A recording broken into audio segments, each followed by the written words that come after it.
સનાતનજી કહે છે, હે નારદ સાંભળો, હવે હું તમને તૃતીયાના વ્રત કહું છું, જેમનું વિધિપૂર્વક પાલન કરીને સ્ત્રીને શીઘ્ર સૌભાગ્ય પ્રાપ્ત કરે છે.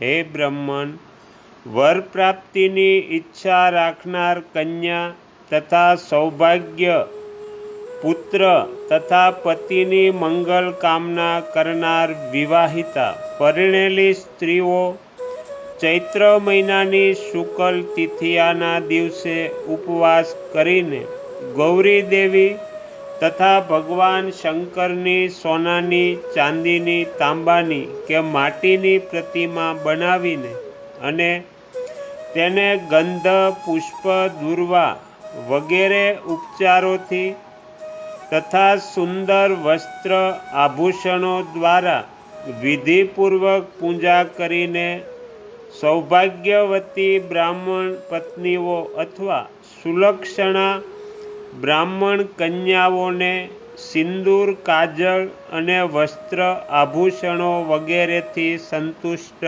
કરવી. ત્યારબાદ તે પ્રતિમાને જળાશયમાં વિસર્જિત કરી દેવી.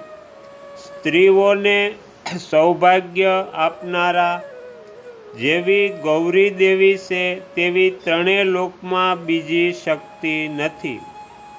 વૈશાખ મહિનાની શુક્લ પક્ષની જે તૃતીયા આવે છે તેને અક્ષય તૃતીયા કહે છે. આ ત્રેતાયુગની આદિતિથિ છે.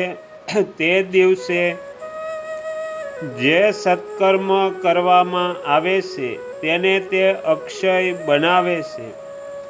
વૈશાખ શુક્લ તૃતીયાના દિવસે લક્ષ્મી સહિત ભગવાન નારાયણનું પુષ્પ, ધૂપ અને ચંદન વગેરેથી પૂજન કરવું જોઈએ અથવા ગંગાજીના જળમાં સ્નાન કરવું જોઈએ. આ પ્રમાણે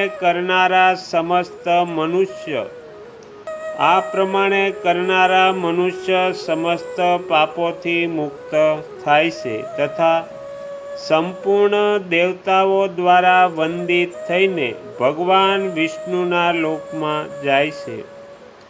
જ્યેષ્ઠ મહિનાની શુક્લ પક્ષની જે તૃતીયા છે તે રંભા તૃતીયાના નામે પ્રસિદ્ધ છે.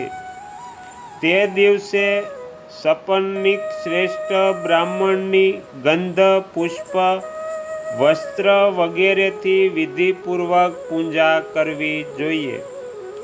આ વ્રત ધન, પુત્ર અને ધર્મ વિષયક શુભકારક બુદ્ધિ પ્રદાન કરે છે.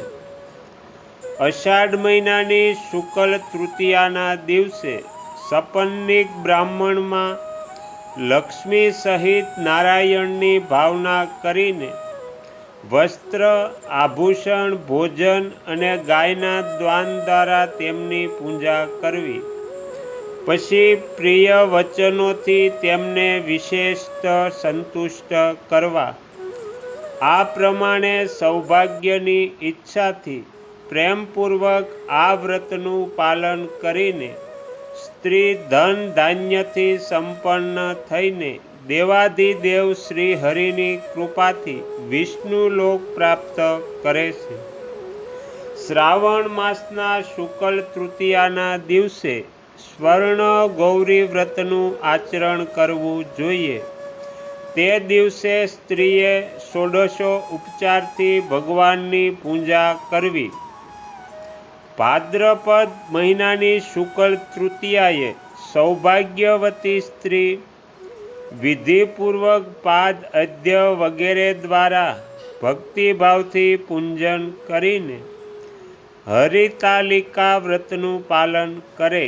સોનું, ચાંદી, તાંબુ, વાંસ અથવા માટીના પાત્રમાં દક્ષિણા સહિત પકવાન મૂકીને ફળ અને વસ્ત્રની સાથે બ્રાહ્મણોને દાન કરે.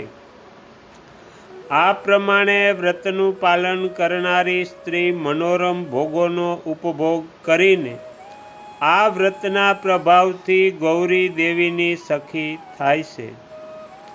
આશ્વિન માસની શુક્લ તૃતીયાએ બૃહદ ગૌરી વ્રત કરવું. હે નારદ, એનાથી સંપૂર્ણ કામનાઓની સિદ્ધિ થાય છે.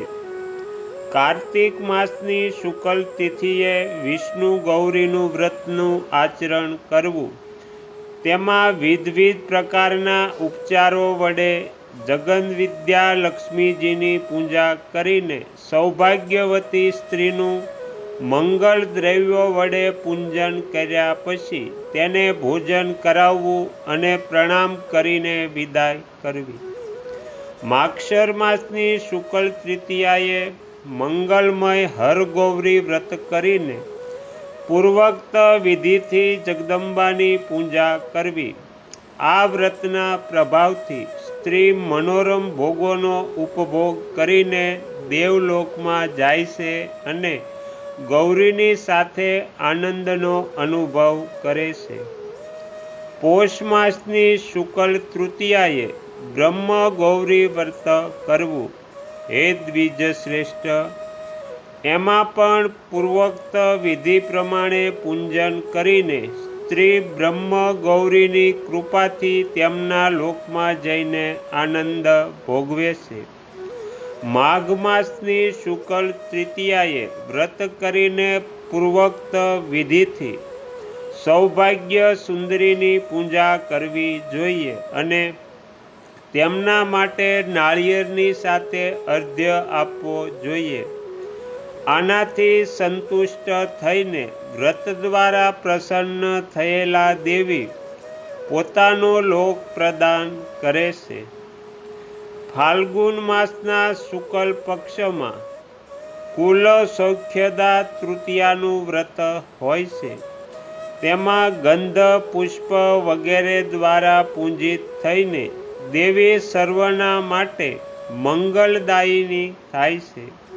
હે મુને, આ બધા જ તૃતીયા વ્રતોમાં દેવી પૂજા, બ્રાહ્મણ પૂજા, દાન, હોમ અને વિસર્જન આ બધી સામાન્ય વિધિ છે. આ પ્રમાણે તમને તૃતીયાના વ્રત બતાવવામાં આવ્યા છે. જે ભક્તિપૂર્વક આ વ્રતોનું પાલન કરે છે તેની અભીષ્ટ કામનાઓ સિદ્ધ થાય છે. શ્રી સદગુરુ દેવની જય. આગળના વિડીયો જોવા માટે આ ચેનલને આ રીતે સબસ્ક્રાઈબ કરો અને આવનારા વિડીયોનું નોટિફિકેશન મળી રહે તે માટે બેલ આઇકન પણ દબાવો.